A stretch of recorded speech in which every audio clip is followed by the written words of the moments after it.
కోసమే వేచి ఉన్న రేయిలా వేయి కళ్ళతోటి ఎదురు చూడనా వానజల్లు కోసమే వేచి ఉన్న పైరులా గంపెడంత ఆశతోటి చూడనా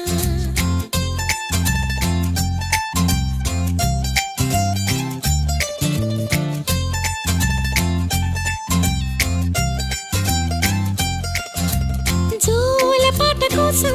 ఉయ్యాలలోన చంటి పాపలాగా కోడి కూత కోసం తెల్లారు జాము పల్లెటూరిలాగా ఆగనే లేనుగా చెప్పవా నేరుగా గుండెలో ఉన్న మాట ఏ ఒకటి రెండు మూడు అంటూ అరే ఒక్కో క్షణాన్ని నేను